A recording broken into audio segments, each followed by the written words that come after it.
Olá! Hoje é dia 10 de outubro de 2016 e você está ouvindo a 111ª edição do Ainda Sem Nome, o seu podcast predileto sobre comunicação digital. Diretamente de Belo Horizonte, eu sou o Caio César. E daqui de São Paulo, eu sou o Felipe Menhe. Caio, se eu tivesse aqui um botãozinho de efeitos especiais, eu soltaria um aplauso para você pelo 111º. A gente dá uma rateada, mas vai, né, cabeça? Vamos dizer que foi no take 2 que a gente conseguiu fazer isso, e não é padrão do Ainda Sem Nome refazer as coisas, mas esse merecia. Esse merecia porque é uma data bacana, é uma edição bacana, cheia de novidades, né, meu caro cabeça? É, cheia de novidades. Primeiro eu queria relatar a dilatação do tempo e espaço, que eu acho que os últimos 4 dias demoraram 6. Eu tô com a impressão que o meu dia hoje, pelo menos, está com 28 horas, mais ou menos, Caio. Isso é bom, cabeça, que indica que você está um rapaz muito produtivo. Ou que os dias estão demorando para passar, né? O dia não acaba de jeito nenhum, mas enfim. Que dia é o dia da marmota? Será que é hoje o dia da marmota, cara? Cara, o dia da marmota, põe a trilha incidental enquanto eu vou pesquisar sobre o dia da marmota aqui, Groundhog Day. O dia da marmota, não sei qual é o dia da marmota, Caio. Eu acho que é é uma época de inverno. 2 de fevereiro, é o dia 2 de fevereiro. Ah, então, aí, é o 2 de fevereiro. Nós estamos longe, cabeça, estamos muito longe. Estamos bem longe. Mas é isso aí, edição 111, pós-ressaca eleitoral, mas todo dia é um 7-1 diferente. E no momento que a gente está gravando este episódio, o governo passa a PEC 241, que limita os gastos públicos, incluindo saúde e educação. Então, se a educação iria resolver algum problema nesse país, não será pelos próximos 20 anos, pelo menos a educação pública. Exatamente, pelo menos a educação pública, porque a gente já está entendendo que a história toda por trás dessas medidas é justamente sucatear o público para que seja viável a privatização. Exato. Bom, bater panela para isso aí, vamos seguir o jogo. Vamos seguir o jogo porque, afinal de contas, né, cabeça? As urnas falaram. As urnas falaram. Tá merda. Caio, vamos falar de coisa boa. Primeiro falando dos agradecimentos na edição 110, que foi do Narcélio e do Camponês, que deixaram seus comentários sobre o processo eleitoral brasileiro. A gente agradece muito. Você que está acompanhando esse episódio pela primeira vez, você pode ver todas as edições do Ainda Sem Nome em nosso site, que é o aindasemno.me. Lá tem o link para todos os episódios, para as redes sociais, para o iTunes e para o Stitcher, onde esses episódios repousam, e também o link para o RSS, que você pode colocar em qualquer outro leitor de RSS feed de podcast da sua escolha. Exatamente, esse é o espaço aindasemno.me, onde as coisas se reúnem. Então vai lá que você fica sabendo também das nossas mídias sociais, as plataformas sociais, e pode entrar em contato com a gente de diferentes formas, não é, cabeça? E agradecendo mais uma vez a participação do Narcélio e do Camponês, que estão no nosso supergrupo também. Exato, o supergrupo, te cortei, mas posso falar. É isso aí, que manda ver. O supergrupo no Telegram é onde a discussão acontece antes, durante e depois dos episódios. Então a galera lá tá contribuindo com pautas, com leituras complementares, com diversas referências, e você pode acessar no aindasemno.me/supergrupo. Exatamente. Foi pelo supergrupo do Ainda Sem Nome que eu fiquei sabendo que hoje o Facebook seria bloqueado, mas acabou não sendo. Não foi, inclusive. Vai ser, não vai ser, não foi, não foi. E acabou fundo. Não, fundo, isso. E temos também, você pode fazer o review no iTunes, e a gente pede isso todo episódio, porque isso é importante, é um saco a gente pedir, é um saco você ter que ouvir isso todo dia, mas é uma coisa fundamental desta onda de podcast, que é você fazer o review no iTunes. E aí mais pessoas irão saber sobre este podcast. Cabeça, eu vou propor uma coisa aqui, on the fly, a respeito dos nossos reviews. Eu vou me inspirar num podcast que eu escuto sobre marketing de busca. E neste podcast, os apresentadores eles lançam a cada episódio um desafio. Se tiver 10 reviews, 10 opiniões ou 10 interações, eles não pedem review no próximo episódio. Então vamos ver se a gente faz isso, Cabeça. Vamos ver se dá certo. E se você quer saber qual é esse podcast, você deve entrar no nosso super grupo, porque eu só vou falar qual é esse podcast lá. Muito bem. E temos a grande novidade do Ainda Sem Nome, celebrando essa edição 111, né, Kai? Essa edição 111 é uma edição cabalística que marca a estreia deste querido podcast que vos fala na categoria do crowdfunding, né, Cabeça? Exatamente. O Ainda Sem Nome, a partir de hoje, está lançando a sua campanha no Patreon. Isso aí, você pode ser um patrão do Ainda Sem Nome. Exato. O Patreon, você vai saber sobre a nossa campanha no patreon.com/ainda sem nome. E eu acho que é importante a gente contextualizar a diferença do Patreon para, por exemplo, o Kickstarter, que é a ferramenta de crowdfunding, a plataforma de crowdfunding mais conhecida, por assim dizer. A gente não quer, diferente de um Kickstarter, no Patreon a gente não quer uma grande quantia de uma vez só.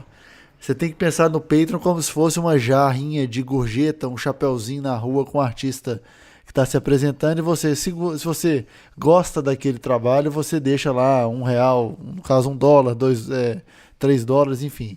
A gente quer pequenas contribuições que vão nos ajudar a cumprir alguns objetivos que a gente propôs e estão lá descritos na nossa página no Patreon. Então, naturalmente, quanto mais você contribuir, mais coisas você vai ganhar, e num viés de comunidade, todo mundo sai ganhando se a gente conseguir cumprir nossos objetivos dentro do Patreon.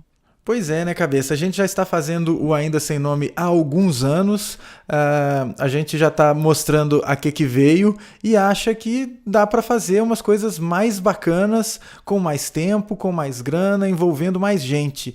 E como a gente anda naquela de que trabalhar de graça não é a melhor coisa do mundo, para a gente contratar pessoas, a gente precisa de grana. E por isso o Patreon, né, gente? Então é para manter o podcast, para manter a nossa estrutura, né, o servidor, todos os custos que estão envolvidos na confecção, na produção, na execução e na distribuição do Ainda Sem Nome, e também agora podendo melhorar a produção com verba para a gente poder pagar a gente para editar melhor, fazer umas edições mais bacanas, fazer mais edições, ter conteúdo exclusivo e tal. Então eu recomendaria que vocês que gostam do Ainda Sem Nome, que curtem o Ainda Sem Nome, que recompensassem a produção com o seu apoio. E aí dá uma olhadinha lá no nosso amigo Patreon. E também a gente vai fazer um atalho no aindasemno.me/Patreon. Você vai também cair lá na página do Patreon para você poder pagar.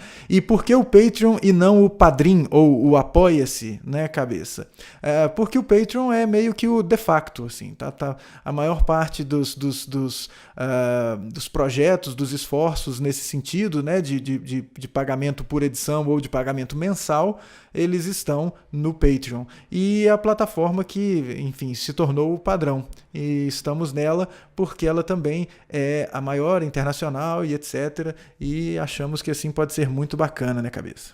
É isso aí. Tem uma outra característica do Patreon, aliás, que eu imagino ser de todas essas plataformas, que são os criadores se apoiarem, né? E a gente está apoiando alguns programas, algumas iniciativas que a gente acha legais e que valem a pena receber nosso apoio. Isso, ao longo desses próximos dias vocês vão ver, desculpa Cabeça, mas os projetos que eu e o Cabeça apoiamos individualmente estarão sendo migrados para o Ainda Sem Nome apoiando esses projetos. Então vocês vão ver isso aí e pipocar uma rede de recomendações de produções legais lá, bem bacana. Isso, se você tem alguma sugestão, algum projeto que está no Patreon e você acha que merece que a gente dê uma olhada e também, quem sabe, contribua, fala pra gente que a gente vai olhar com muito carinho para isso. Do mesmo jeito que eu espero que as pessoas olhem com muito carinho para essa iniciativa que é esse distinto podcast, Caio César. Isso aí, meu caro Felipe Man. Vamos juntos, como a FIF Domingos, juntos chegaremos lá. Isso. Feitas as formalidades, né, Caio? Feitas as formalidades, vamos ao nosso assunto, como prometido na semana passada. Na semana passada a gente trataria desse assunto e acabou não tratando, né, Cabeça? A gente ia falar do inbound marketing e do fato do inbound marketing começar a cair na mesma caixinha do empreendedorismo de palco. Não deu tempo da gente falar na semana passada, também acho que já estava muito denso o assunto, ia ser um desvio brutal de tema e a gente resolveu guardar para essa semana.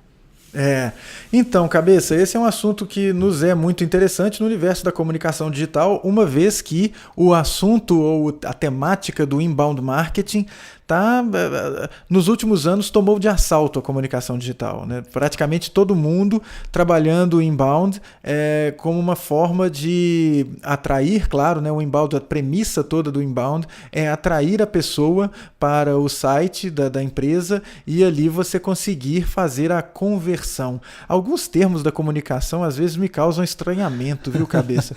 Conversão deve ser um desses, por exemplo. Conversão, público-alvo, essas coisas às vezes me incomodam um pouco, sabe? E por isso que também eu entendo, embora não goste, das pessoas que não gostam quando a gente chama o usuário de usuário, né? Porque para muita gente o termo usuário é um termo pejorativo. Mas público-alvo, parece que você está atirando no cara, né? Parece que você é inimigo do cara. Na verdade, é o seu público, é alvo. Sei lá, precisamos falar sobre Kevin.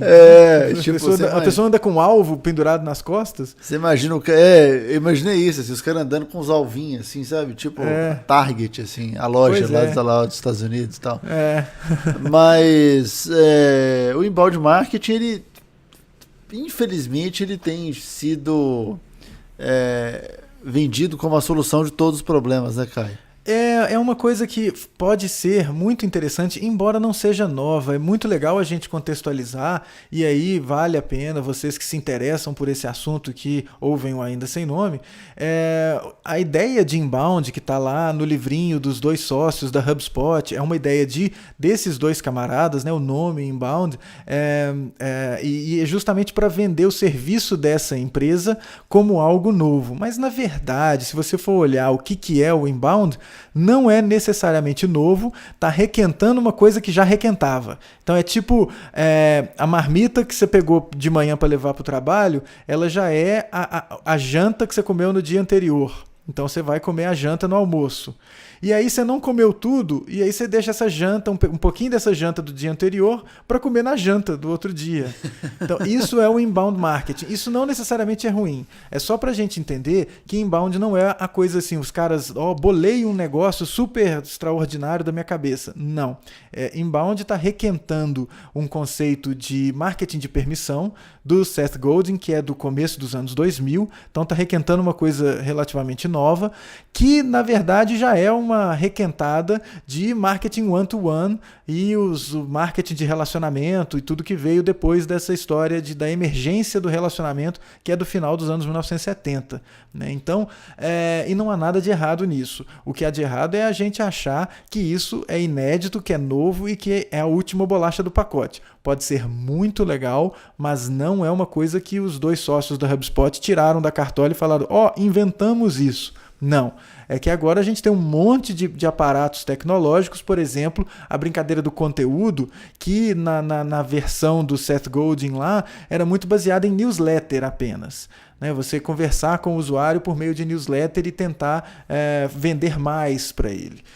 A onda aqui é também você mandar e-mail, mas você tem o braço do conteúdo que vem num blog, vem num canal de YouTube, que podem ser muito relevantes. Então entenda aí, audiência, eu não estou aqui lenhando marketing, inbound marketing, marketing de conteúdo. São iniciativas muito interessantes, embora talvez na semana que vem a gente converse sobre isso, não necessariamente seja a coisa mais adequada do mundo a gente ficar rotulando marketing de conteúdo, inbound marketing, marketing de não sei o que, marketing de não sei o que lá.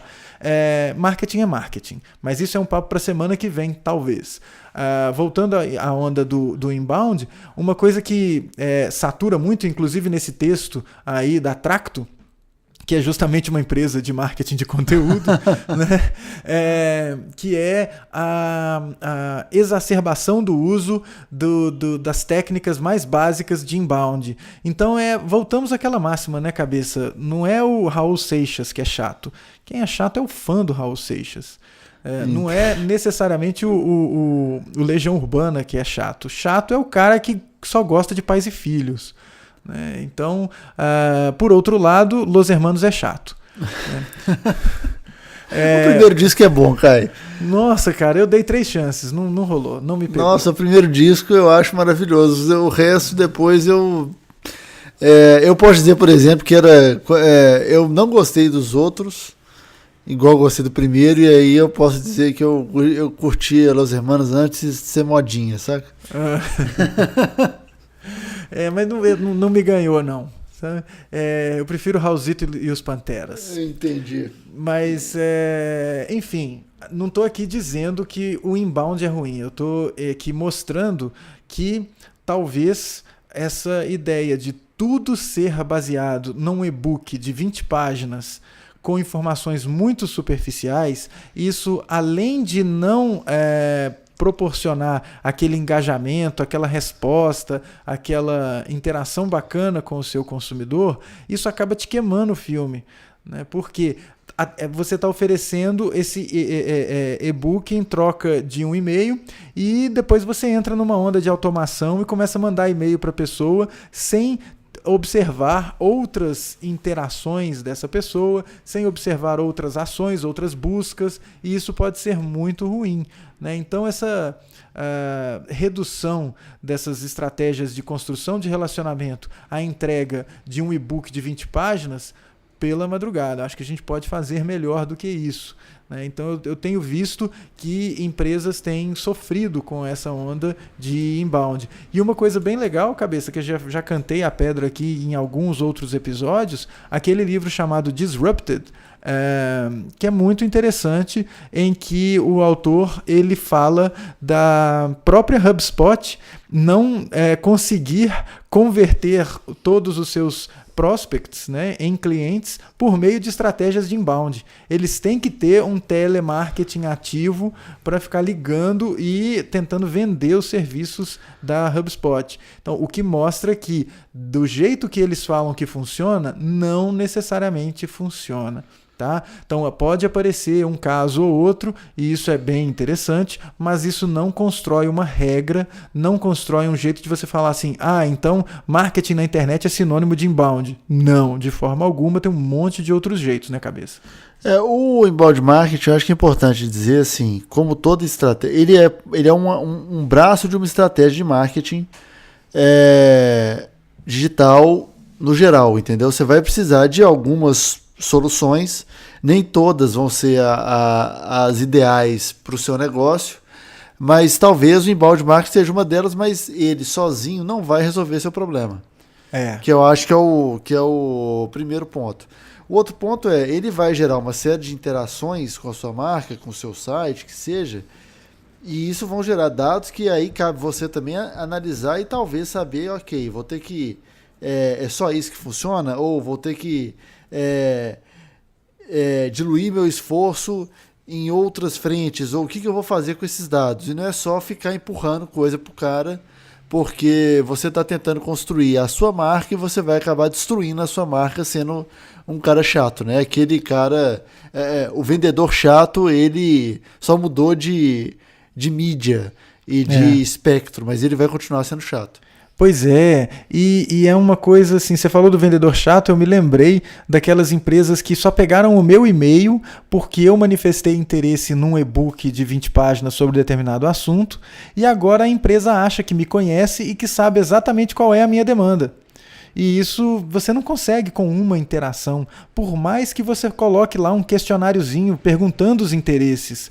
Você vai descobrir isso ao longo das interações, de uma sequência de interações. Então, não existe resposta rápida, não existe um jeito imediato de você garantir que esse cara que tem só o interesse, ele se converta num comprador muito rapidamente. Então é bem complexa a situação, não é para dificultar o processo, aqui a onda não é essa, aqui é só para a gente baixar um pouquinho a bola e entender que as expectativas elas devem ser adequadas à entrega que essas ações de inbound elas conseguem proporcionar. Então não dá para você achar que só porque você começou a publicar, e quando eu falo você começou a publicar, eu estou falando de uma ação de 10 meses, de 1 ano. Então você está lá 1 ano publicando no blog e tudo mais, e você consegue mostrar a que você veio.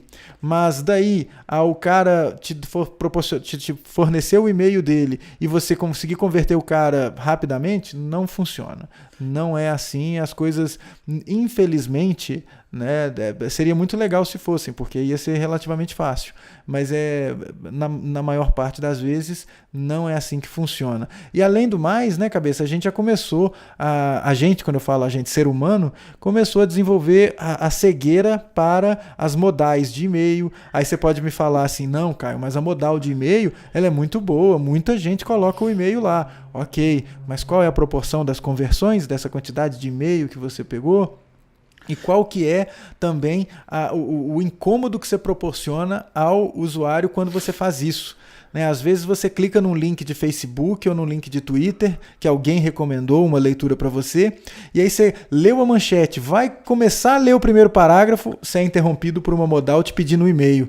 Falei assim, cara, mas espera aí, eu nem sei qual é a da sua empresa, eu nem sei qual é a do seu site, você já está me pedindo um e-mail, espera pelo menos eu chegar no final do texto, espera, calma, né? Mas é uma coisa, uma forçação de barra contínua a onda do inbound. Então acho que a gente precisamos conversar sobre inbound.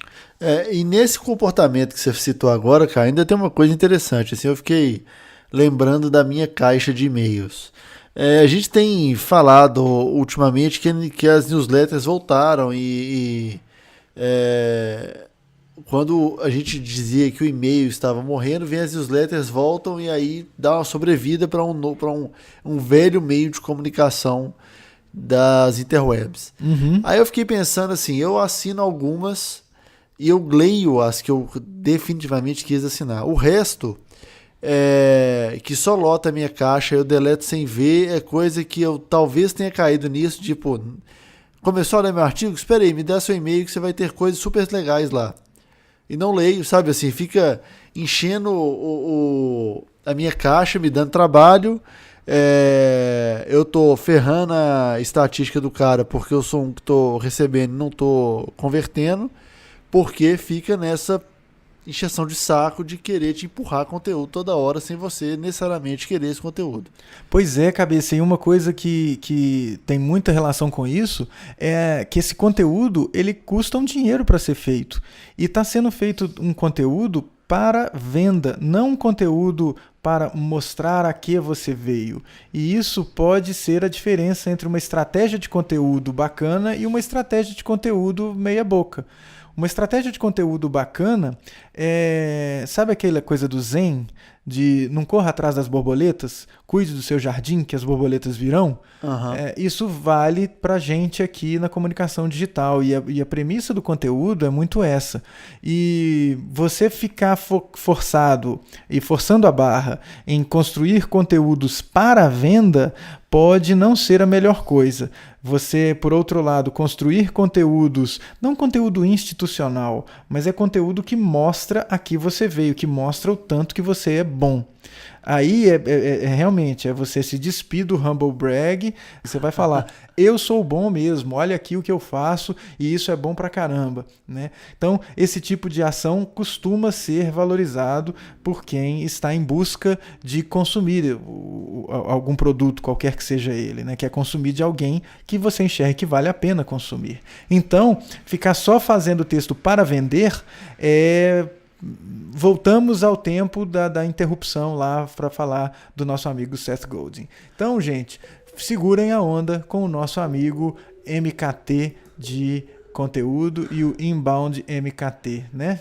O segredo do sucesso, segundo o Anônimo, é segurar a onda, né, cara? A gente vem dizendo isso há muito tempo. Exatamente. Isso se traduz em muitas coisas na sua vida, querido aprendiz que está aí nos ouvindo. Isso se traduz, por exemplo, no rodízio de pizza, quando você chega no 17º pedaço e você começa a considerar não comer a borda porque Fortes são aqueles que chegaram ao 17º pedaço comendo a borda. A borda é pizza.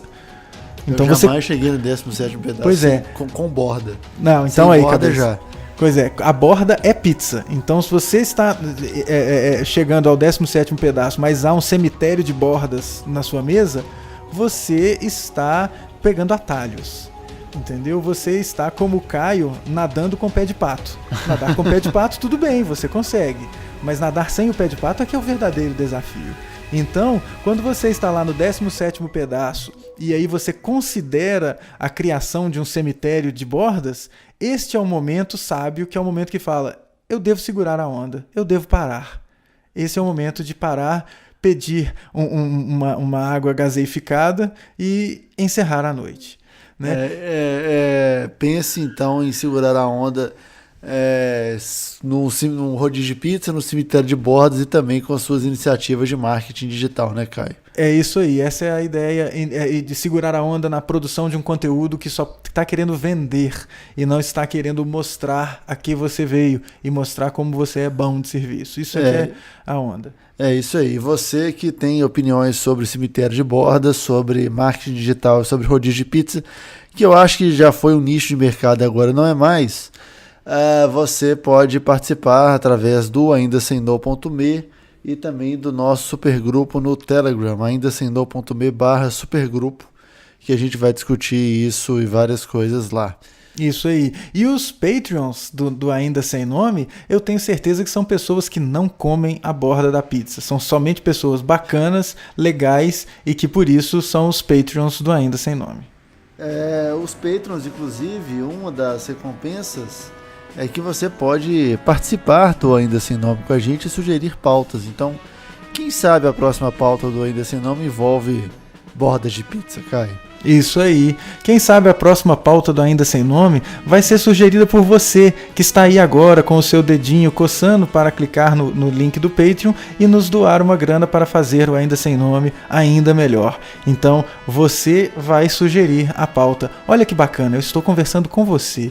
Esse é um conceito muito legal, não é? Então, você que está ouvindo isso aí agora, que está coçando o dedinho para clicar no botão do Patreon, clique, vá. Entenda que o Caio é aquela voz na sua cabeça nesse momento que está falando, clique. Você deve fazer isso. Essa é a atitude a tomar neste momento. Muito bem. Indo para o segundo assunto então, Caio, a gente estava falando de inbound marketing, agora a gente pode falar de branding nas redes sociais. Cara, esse é um texto muito legal, eu não queria deixar de falar dele, porque na semana passada eu comentei desse texto em sala de aula, na graduação, e esse episódio de hoje é um spoiler para quem é assinante do Ainda Sem Nome e é meu aluno na especialização. Eu vou comentar desse texto nas aulas da semana que vem. E é um texto muito bacana que ele mostra estratégias que não funcionaram e estratégias que funcionaram de branding, de construção de marca em plataformas sociais.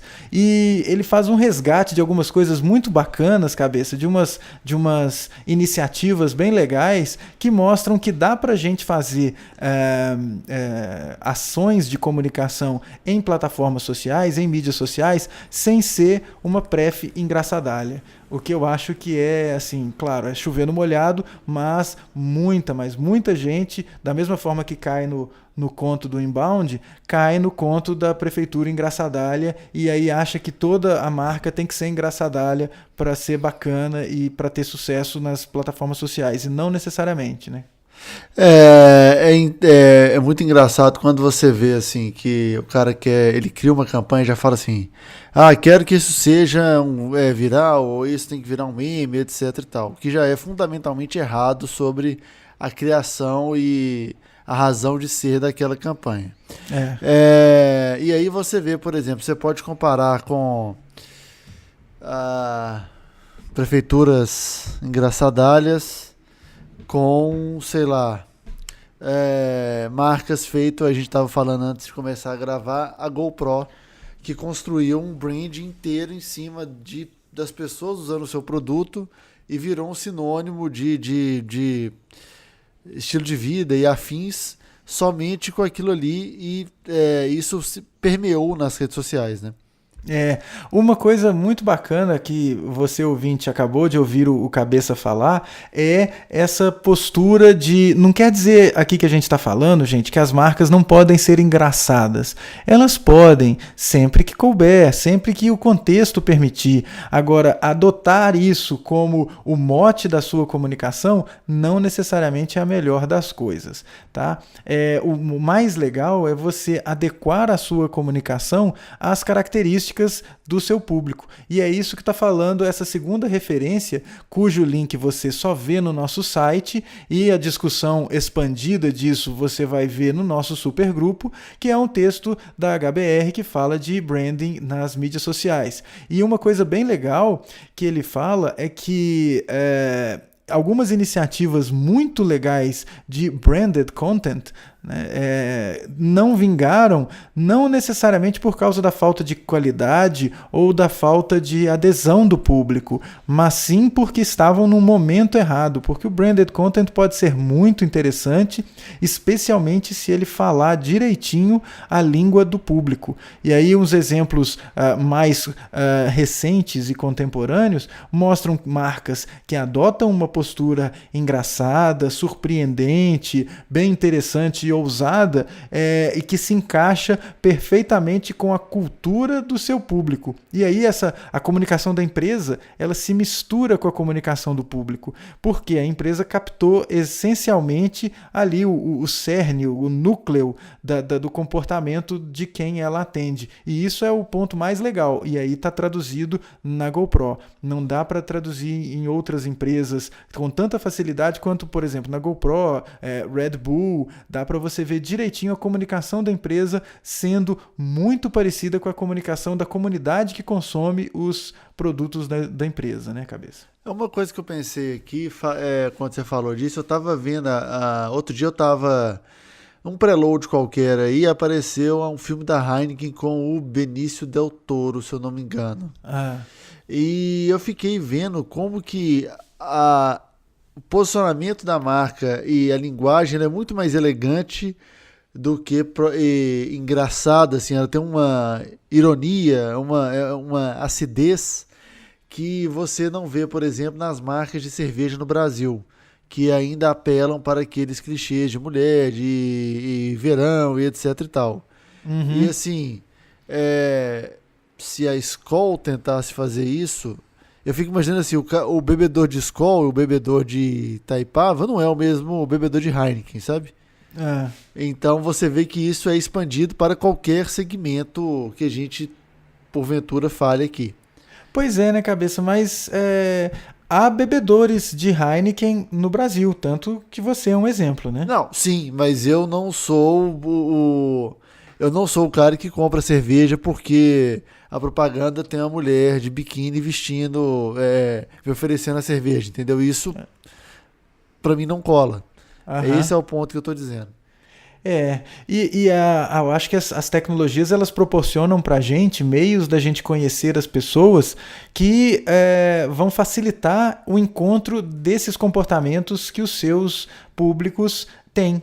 E isso é muito importante. E aí, voltando até ao assunto do texto anterior e também falando da necessidade da gente prestar atenção nisso para construir marcas ou para consolidar imagem de marca, é a gente conhecer o público, saber das características do público. E aí, muito que se lê sobre a onda de se fazer persona em marketing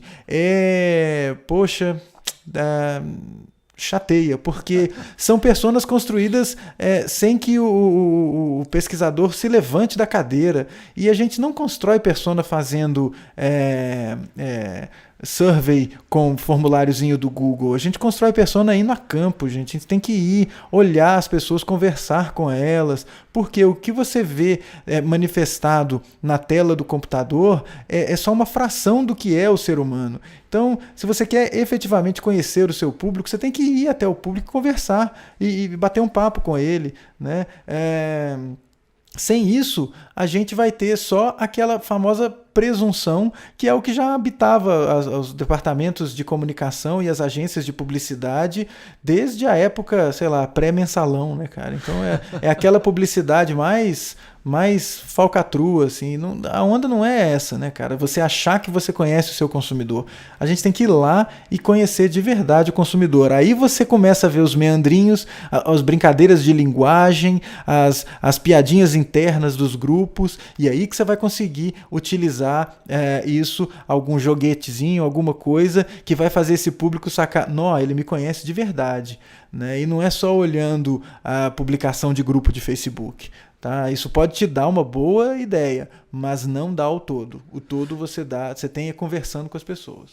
Ou então, Caio, tem um outro ponto aí que eu acho que vale a gente dizer, que é o seguinte, eu sempre vou fazer essa analogia, se eu já fiz antes aqui, desculpa, eu vou fazer de novo. Em 2012 eu estava no Intercom, eu acho, aqui em São Paulo, e aí alguém falou que hoje, dentro das agências e dos departamentos de comunicação e marketing, você não quer mais aquela referência Mad Men, sabe? A publicidade dos anos 50 que você sentava com um copo de uísque, fazia o network e aí você vendia as coisas. Hoje você quer o Math Man, você quer o cara de número, o cara que trata dado para te dar um resultado plausível e tangível. Uhum. E isso é uma vantagem que a comunicação digital tem, que você consegue de fato mensurar as coisas que você está vendo, se não 100%, impossível ser 100%, mas no nível de precisão absurdamente maior do que você teria se você tivesse medindo alcance num jornal em 1960, sabe? Uhum. Então, assim, é um ponto interessante para saber que mesmo dentro dos departamentos de comunicação e marketing, você vai ter que abrir espaço para pessoas que não são necessariamente formadas em comunicação, em jornalismo, em publicidade e tal. Você vai começar a ter gente que, ok, pode ter fazendo uma analogia com o BLPS aqui, pode ter um major em comunicação, mas vai ter que ter um minor em ciência da informação, ciência da computação, não sei. Assim, gostar de números e trabalhar com grandes volumes de dados também é um jeito interessantíssimo de você ter um retrato, pelo menos mais ou menos fidedigno, de quem é seu público, e aí você pode começar a comunicar com ele. Isso que o Cabeça está falando é muito bacana e mostra um caminho a seguir e possibilidades de ação. Mas como já diria o nosso amigo Alan Cooper, né, o cara que inventou o conceito de persona para a gente, a solução não está única e exclusivamente nos números. Os números vão dizer muito para a gente, mas eles vão dizer um pedaço da história. E também, gente, o que eu falei anteriormente não quer dizer que eu estou desqualificando métodos de investigação e de descoberta como a netnografia. A netnografia é muito legal, é bem interessante, mas tem limitações. Nada vai ser como você juntar diferentes abordagens e abordagens que incluam você levantar a bunda da cadeira e ir até onde as pessoas estão e conversar com elas e descobrir quais são as suas características e as suas necessidades, os seus problemas. Isso não necessariamente vai aparecer na netnografia, isso não necessariamente vai aparecer num formulário ou no seu Google Analytics. Mas, Cabeça, para isso existe a semana que vem. O nosso texto da semana que vem, o para casa, fica então aí para a gente discutir essa questão dos números aí na comunicação, né, cara? Exatamente. Você que acompanhou a discussão até agora, pode falar seus números e... Nossa, que horrível essa. Pode falar naturalmente sua opinião sobre o assunto no nosso site, o aindasemdó.me, e também no nosso supergrupo no Telegram, que é o aindasemdó.me/supergrupo. Isso aí. Meu caro Cabeça, quem sabe faz ao vivo. A gente tá aqui, né, on the fly. O negócio tá legal, cara. On the fly, totalmente aqui. Tá a gente foi a primeira vez desde a edição número 1 que a gente teve que regravar a abertura, mas aí foi um motivo especial, né, cara? Poxa, demorou então 111 episódios para que eu desse uma engasgada no começo. Porque quando eu vi o número, eu falei, caramba, esse é o número. E aí a gente parou tudo, bolou o Patreon e regravou. Agora, vale a pena você ouvir, né, a primeira edição do Ainda Sem Nome, dada, lógico, a falta de experiência desde que vos fala na produção de podcast, mas o engasgo inicial do nosso episódio de estreia aqui neste site. Não, foi muito bacana, cabeça. Eu acho que vale aí como é que chama? Aquele quadro, memória, né? Vamos lá no Faustão, ele vai tocar aí o nosso áudio. Exatamente, cara. Vamos ver isso aí e rir de montão com isso. Isso aí. Estamos aí desde 2011? 2011. Aprontando altas confusões. Exatamente. E agora com a sua ajuda, meu caro ouvinte, que vai a essa altura do campeonato, eu tenho certeza que você já apertou o botão do Patreon e já começou a ser um patrão do Ainda Sem Nome. Contamos com você, é sério mesmo isso, pessoal, porque aí o Ainda Sem Nome vai continuar sendo o melhor podcast sobre comunicação digital do Brasil, modéstia à parte, e com a sua ajuda ele vai ser uma verdadeira aula a cada semana. Todos nós aprenderemos muito e vai ser muito bacana, com muito humor, não é, meu caro? Exatamente, quem sabe faz ao vivo, e a gente agradece a sua paciência, a sua audiência, né, cara? Vamos colocar uma recompensa lá, cabeça, de contratar o Trajano. Já que ele não tá mais na ESPN, vamos botar lá, se a gente chegar no número X, a gente contrata o Trajano só tá existindo ainda sem nome. Porque ele é um cara que se posicionou e por isso ele precisa existir aqui. Exato, ajude-nos a contratar o Trajano, você que está ouvindo Ainda Sem Nome. Isso aí. Caio, até lá a gente fica você e eu e com certeza isso. E a certeza de fazer o que a gente consegue fazer de melhor aqui, né? É isso aí, meu caro. Vamos seguindo. Até a próxima semana e aguardo os comentários de todos. É isso aí. Valeu, galera. Um abraço. Até semana que vem. Até mais. Tchau, tchau.